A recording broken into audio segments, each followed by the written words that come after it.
On the 7th of October 2023, Hamas perpetrated the worst massacre in Israel's history. Every day since then, the horror has continued. The hostages are still being held today.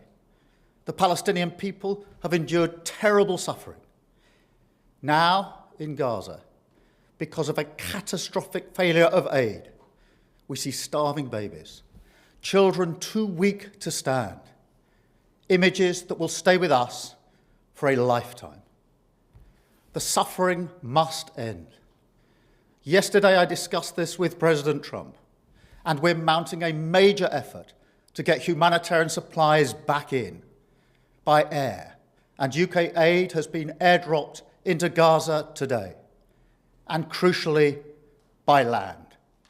We need to see at least 500 trucks entering Gaza every day. But ultimately, the only way to bring this humanitarian crisis to an end is through a long-term settlement. So we are supporting the US, Egyptian and Qatari efforts to secure a vital ceasefire.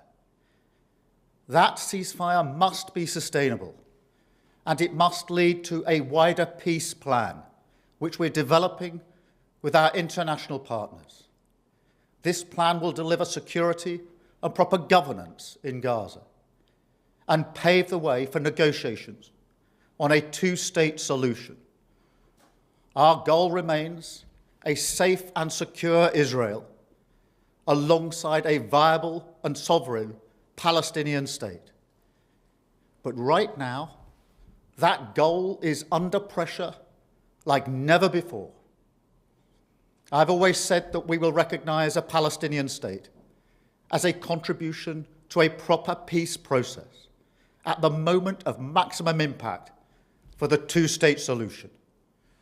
With that solution now under threat, this is the moment to act. So today, as part of this process towards peace, I can confirm the UK will recognise the State of Palestine by the United Nations General Assembly in September, unless the Israeli government takes substantive steps to end the appalling situation in Gaza, agree to a ceasefire, and commit to a long-term sustainable peace, reviving the prospect of a two-state solution.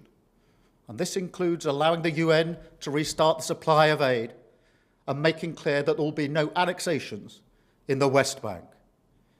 Meanwhile, our message to the terrorists of Hamas is unchanged and unequivocal. They must immediately release all of the hostages, sign up to a ceasefire, disarm, and accept that they will play no part in the government of Gaza. And we'll make an assessment in September on how far the parties have met these steps, but no one should have a veto over our decision. So this is the way forward. We will keep working with all our international partners to end the suffering, get aid flooding into Gaza, and deliver a more stable future for the Middle East. Because I know that is what the British people desperately want to see. Thank you.